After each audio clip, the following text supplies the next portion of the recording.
तू तू करता तू हुआ मुझ में रहाना हूँ। तू तू करता तू हुआ मुझ में रहाना हूँ।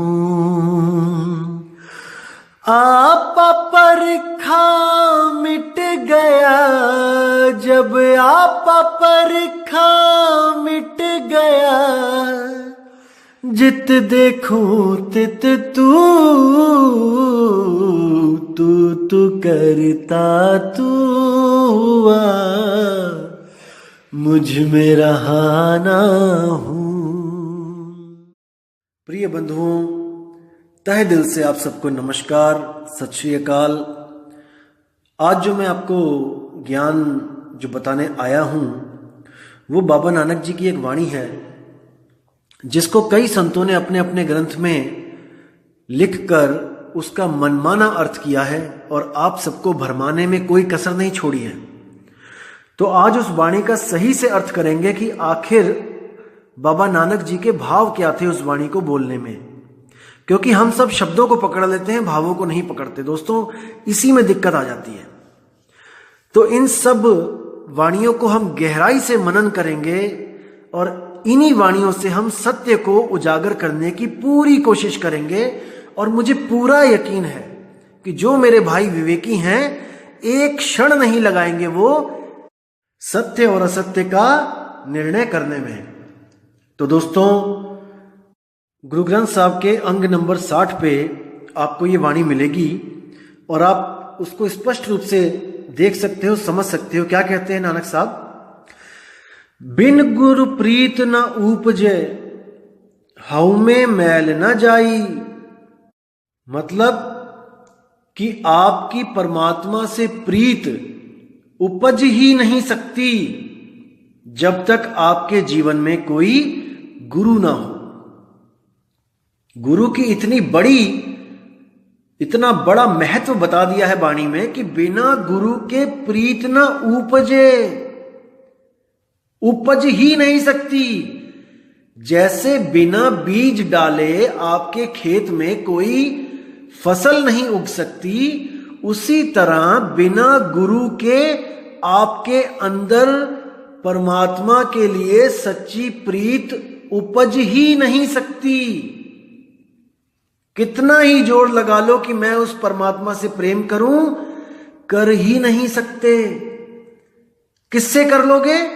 कोई पत्थरों से कर लोगे, कोई नदियों से कर लोगे, कोई तीर्थों से कर लोगे, लेकिन उस सच्चे शब्द से प्रेम हो ही नहीं सकता,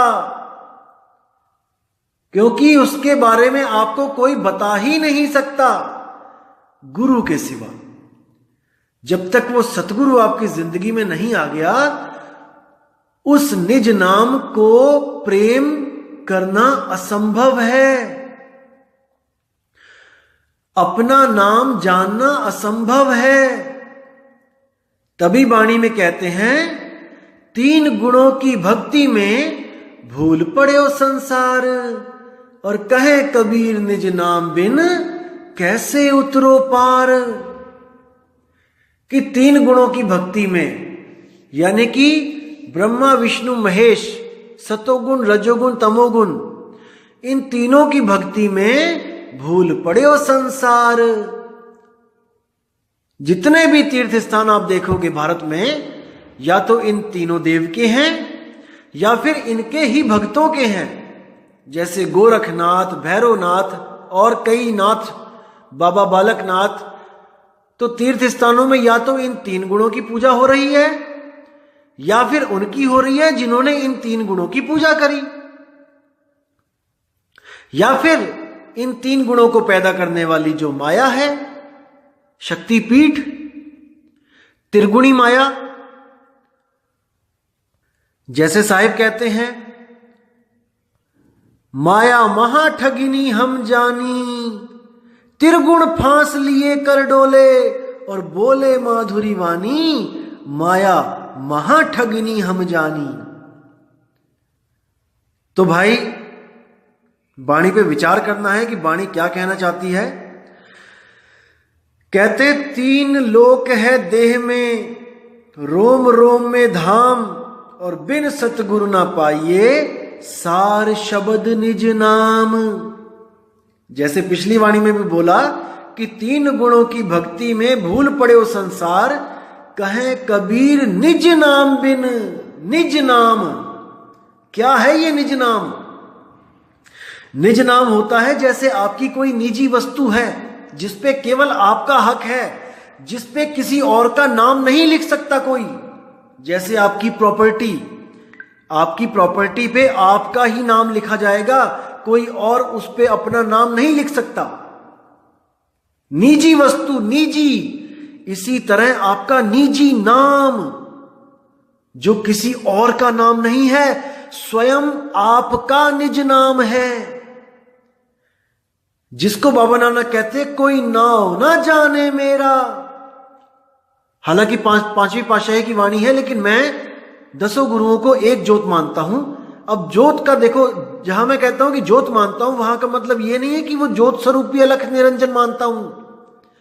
ज्योत का मतलब होता है प्रकाश, जहां पर अज्ञान के अंधेरे को मिटाया जाए, उस स्वरूप को ज्योत कहते हैं। जैसे कबीर साहब ने भी कई जगह बोला है कि ज्योत में ज्योत मिले, तो इसका मतलब यह नहीं कि वो किसी ज्योत के पुजारी हैं।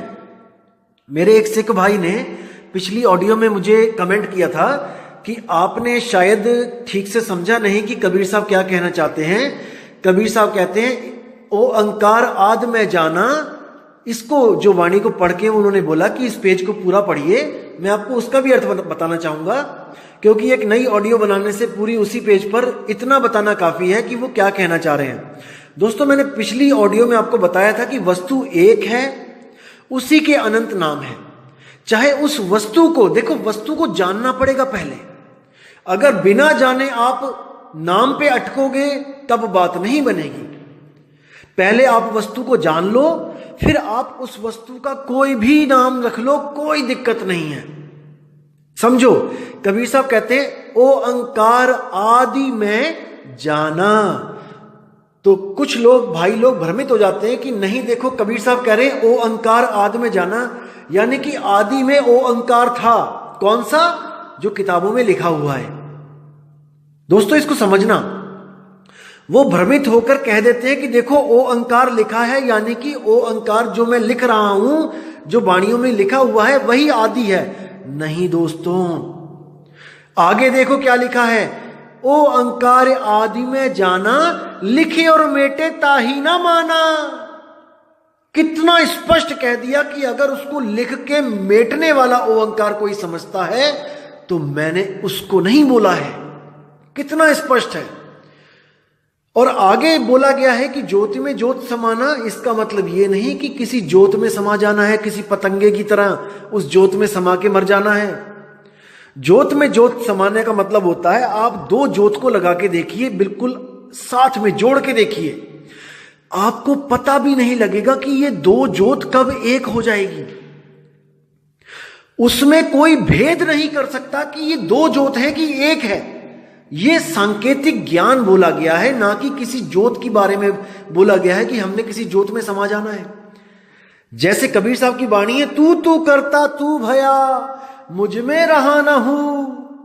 फिर क्या कहते हैं, राम कबीरा एक भय है कोई ना सके पछाणी। ये भेद की बातें हैं, ये भाव की बातें हैं। आपने भाव को पकड़ना है। गलती से आप शब्दों को पकड़ रहे हो मेरे भाई, शब्दों को पकड़ रहे हो। जब आप वस्तु को जान जाओगे, चाहे उसको ओंकार कहो, चाहे उसको ब्रह्मा कहो, चाहे उसको विष्णु कहो, चाहे उसको जो मर्जी कहो, लेकिन जानने के बाद जब आप उसको जान जाओगे तो जो मर्जी कहो। जैसे गरीबदास जी ने अपनी वाणी में कई जगह कहा है कि आदि गणेश मनाओ। अब इसका मतलब ये नहीं कि वो गणेश की बात कर रहे हैं जो भोले शंकर और पार्वती के बाद पैदा हुआ है। उन्होंने बोला है आदि गणेश मनाओ। आदि कौन है? आद सच, जुगाद सच, है भी सच, नानक होसी भी सच। उस आदि गणेश को, यानी उस परमपिता परमात्मा को ध्याने की बात हो रही है। लेकिन लोग केवल शब्दों को पकड़ लेते हैं कि देखो गणेश लिखा है तो इसका मतलब वो सूंड वाले गणेश की बात कर रहे हैं। दोस्तों, उसके आगे आदि भी लिखा है। आपको वो क्यों नहीं दिख रहा है? आदि का मतलब ये सृष्टि भी नहीं थी, कुछ भी नहीं था, ना धरती, ना आकाश, ना पाताल, ना देव, ना देवता, कुछ भी नहीं। उस वक्त जो आदि गणेश था उसको मनाने की बात कह रहे हैं। तो इन भावों को समझो मेरे दोस्त, मेरे भाई। अगर इन भावों को आपने समझ लिया तो दोस्तों वो दिन दूर नहीं है जब आप भी कहोगे कोई नाव ना जाने मेरा। उसको समझो मेरे भाइयों, समझो वक्त अभी है। अगर ये वक्त निकल गया हाथ से तो दोस्तों कुछ हाथ पल्ले नहीं रहेगा। अभी है समय, अभी समय है। और मैं उन दोस्तों से, उन भाइयों से बहुत माफी मांगना चाहूंगा जिनको मैंने गुरुजी का एड्रेस नहीं दिया। उन लोग ने 20-20 मेल भेज दी मुझे कि एड्रेस दे दो, प्लीज एड्रेस दे दो, लेकिन मैंने नहीं दिया। मैं माफी चाहूंगा, लेकिन मैं आपका भला जानता हूं दोस्तों। मुझे पता है कि आपका भला कहां पे है। मैं नहीं चाहता कि किसी कच्चे घड़े में पानी आए और उसका भी वो हाल हो जाए जो एक स्वयंभू आत्मज्ञानी का हो चुका है। मैं नहीं चाहता कि कच्चा घड़ा पानी में टूट जाए, नहीं। मैं चाहता हूं कि आप इतने पक्के हो जाओ, इतने मजबूत हो जाओ कि आपके पास 1% भी भ्रम ना भटके, 1% भी संशय आपके मन में ना रहे। तब अटल होकर आप आना। जैसे कोई लड़का किसी लड़की से शादी करता है या कोई लड़की किसी लड़के से शादी करती है, दोस्तों जब तक शादी का बंधन बंध ना जाए उनमें अटल विश्वास होता है एक दूसरे के प्रति, तभी तो वो एक दूसरे से शादी करना चाहते हैं। अगर शादी से पहले हल्की सी भी उनके कान में कोई भनक पड़ जाए कि ये लड़का ठीक नहीं है या ये लड़की ठीक नहीं है, दोस्तों भले वो शादी कर दें, लेकिन उनमें वो प्रेम कभी नहीं जाग सकता जो तब जागता जब वो दोनों के बारे में कोई संशय नहीं होता उनके मनों में। इस बात को समझो। मैं नहीं चाहता कि कोई मेरा भाई जल्दबाजी में नाम ले और फिर उसको बाहर से कहीं कोई ऐसी चीज पता लगे और उसको भ्रम आ जाए कि नहीं शायद वो ठीक है। दोस्तों सत्य एक होता है, इसीलिए मैं संतों की सब वाणी आपके सामने खोल के रखना चाहता हूं ताकि आपको भ्रमित करने वाला इस दुनिया में कोई पैदा ना हो। आप इतने मजबूत हो जाओ दोस्तों कि आप स्वयं विवेक कर सको कि मेरे लिए क्या सही और क्या गलत है। बस मैं यही चाहता हूं। और आपको बताना चाहूंगा, जिन लोगों को मैंने एड्रेस दिया भी था वो लोग बहुत दूर दूर से आए भी थे, लेकिन दोस्तों उनको भी नाम नहीं दिया गया, क्योंकि मैंने आपको पहले ही बताया था कि हमारा पंथ, हम लोग भीड़ इकट्ठी करने नहीं आए हैं। आप किसी भी पंथ में चले जाओ, जिस दिन आप कह दोगे कि मुझे नाम दे दो गुरुजी, एक पल नहीं लगाएंगे, आपको नाम से जोड़ेंगे और आपको अपना शिष्य बना लेंगे। दोस्तों फिर बोल रहा हूं कि हमें शिष्यों की कोई भूख नहीं है। इस पंथ को आपकी जरूरत नहीं है, बिल्कुल नहीं है। इस पंथ को केवल उसकी जरूरत है जो सच में सत्य को जानना चाहता है, जानना चाहता है, जो सच में सत्य को पाना चाहता है। और हमें पूरा यकीन है कि उस शिष्य को, उस खोजी आत्मा को 100 बार भी धक्का दे के आश्रम से निकाला जाएगा, दोस्तों वो वहीं पर आएगा दोबारा, 100% वहीं आएगा।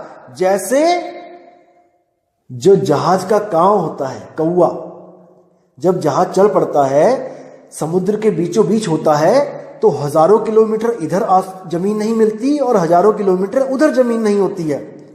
तो क्या होता है, अगर उस कौवे को, जो कौवा जहाज पे आ गया है, कोई उसको उड़ा भी दे, जहाज पे खड़ा आदमी डंडे से उसको डरा के उड़ा भी दे, वो उड़ जाएगा, उस वक्त वो उड़ जाएगा।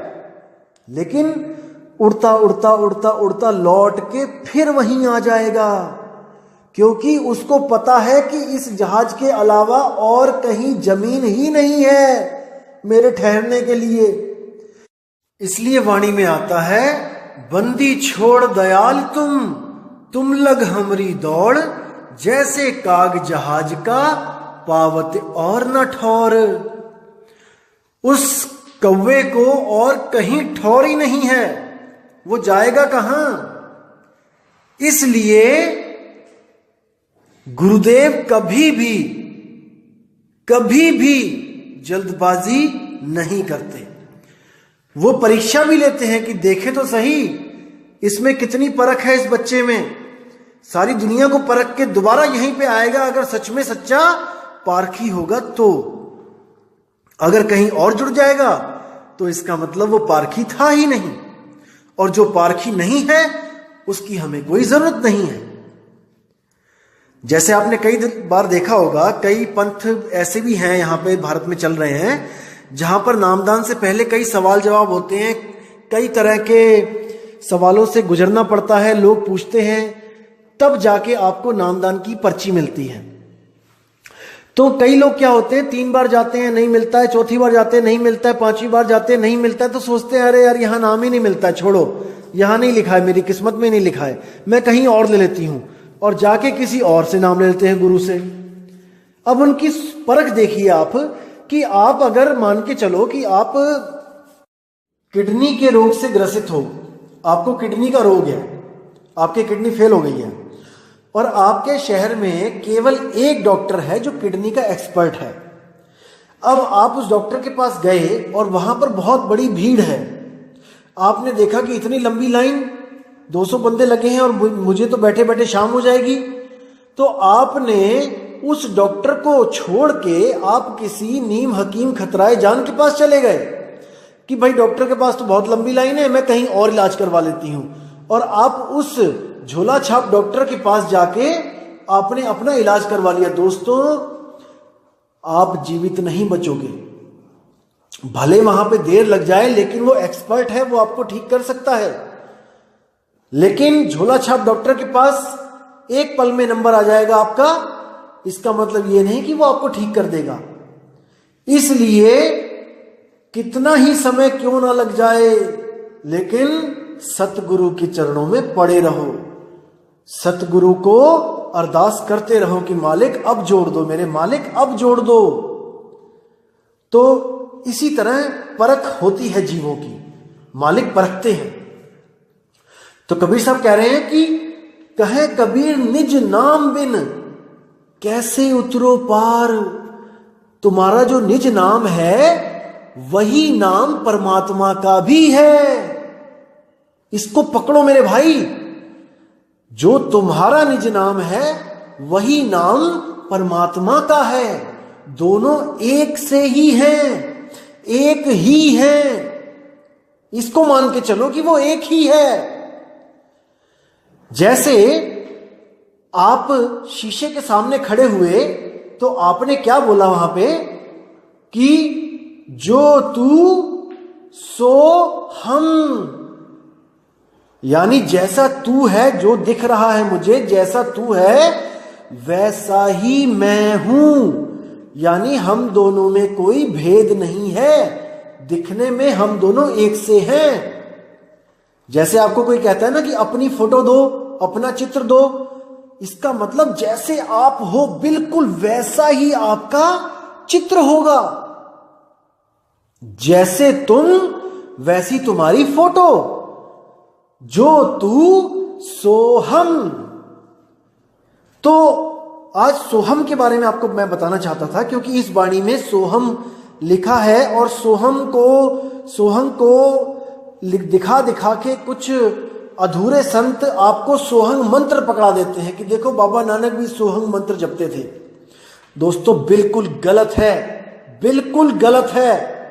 इसको आप विवेक लगाओगे, 2 सेकंड के अंदर आप दूध और दूध पानी का पानी कर दोगे। मैं पूरा विश्वास करता हूं आप लोग पे कि आपकी बुद्धि अब इतनी चलने लगी है, आपका विवेक इतना जागृत हो चुका है कि आप नीर शीर का निवेड़ा कर सकते हो। अब वाणी देखते हैं आगे क्या कहती है। बिन गुरु प्रीत न उपजे, हव में मैल न जाई। यानी कि बिना गुरु के हमारी हौमे की मैल नहीं जा सकती, दूर नहीं हो सकती, अहंकार कभी खत्म नहीं हो सकता।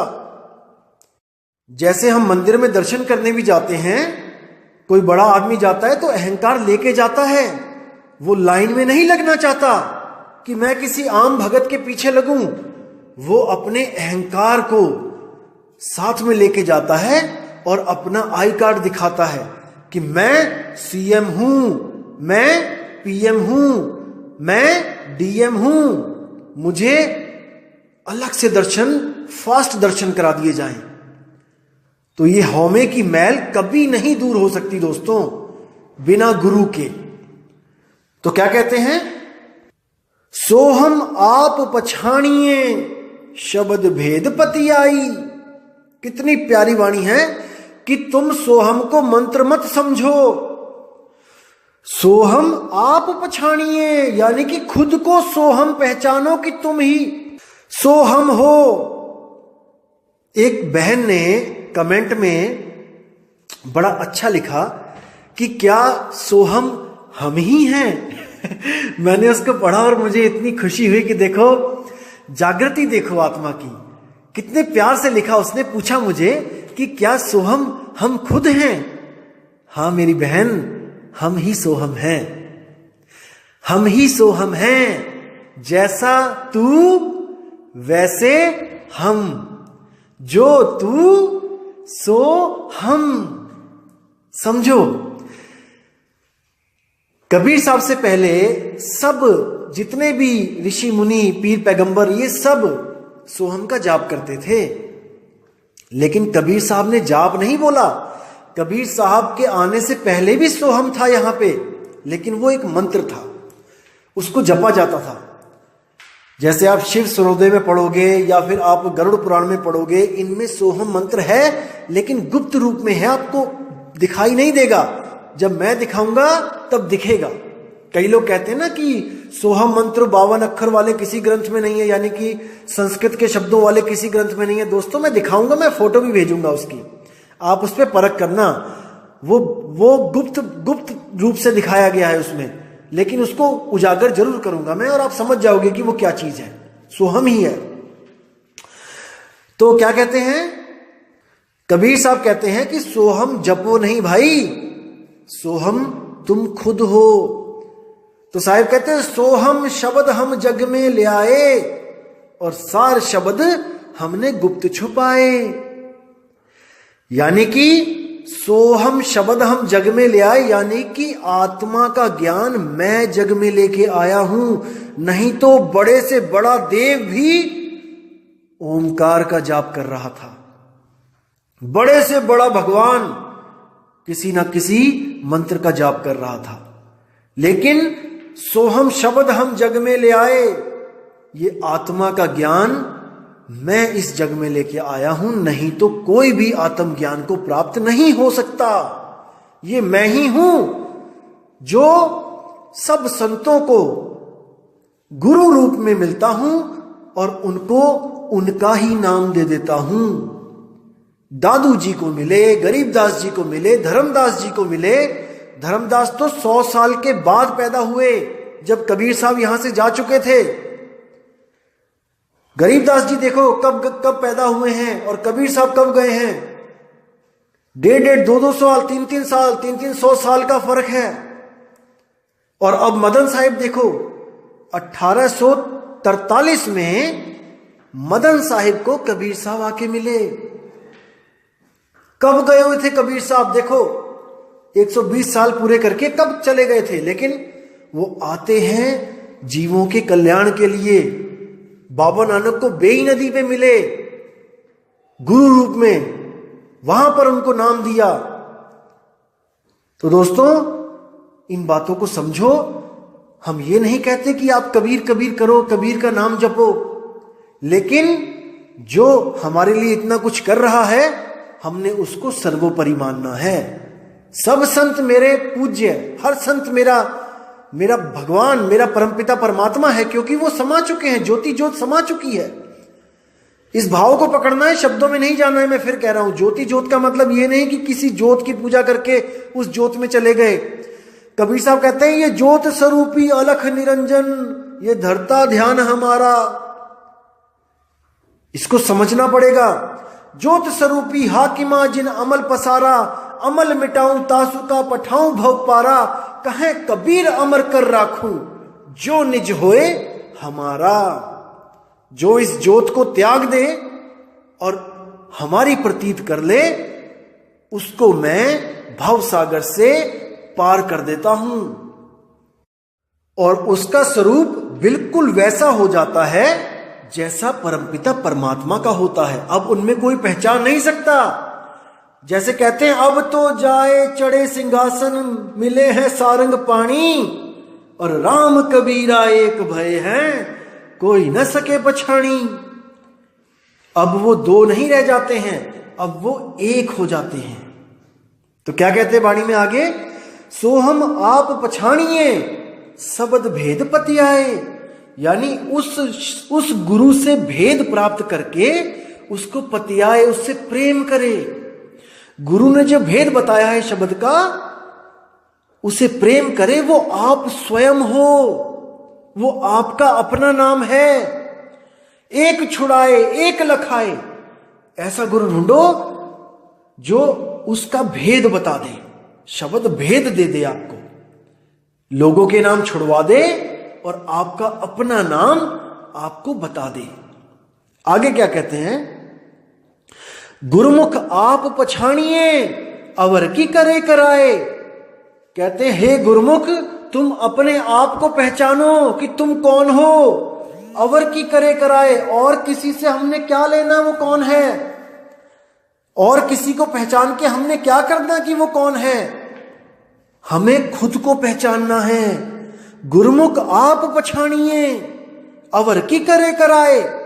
अब क्या कहते हैं, मिलिया का क्या मेलिए सबद मिले पते आए। वाह वाह वाह वाह वाह, क्या बात है, क्या बात है।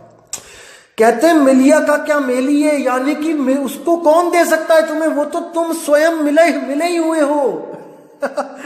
देखो कितनी प्यारी बात है। लेकिन जिसको भेद पता है वो इसको समझ सकता है, जिसको भेद नहीं पता वो सोहम जपने लग जाएगा, और अधूरे गुरु उसको सोहम जपाने लग जाएंगे। ये वाणी प्रमाणित करके कि देखो नानक साहब भी सोहम जपते थे। बिल्कुल गलत दोस्तों, बिल्कुल गलत। आगे देखो क्या कहते हैं, मिलिया का क्या मेलिए सबद मिले पति आए। यानी कि वो तुम्हारे पास ही है, वो तुम्हें कोई दे नहीं सकता। जैसे कस्तूरी नाभि बसे मृग ढूंढे बनमाही, ऐसे रमता राम है दुनिया जाने नहीं। वो तुम्हारे पास ही है, वो तुम ही हो, तुम मिले हुए हो, लेकिन केवल और केवल इस मन माया के कारण उसको महसूस नहीं कर पा रहे हो।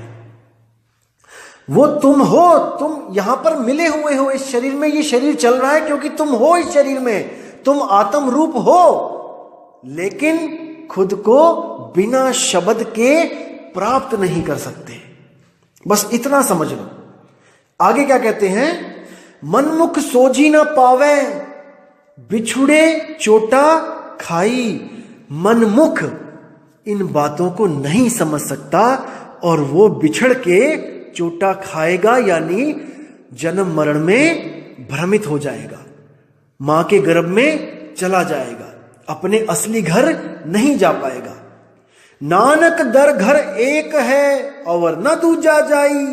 अब देखो साफ बोल दिया कि नानक दर घर एक है, यानी कि जो इस शब्द को प्राप्त कर लेता है वो उसी एक घर में चला जाता है, जो घर सबके पास है।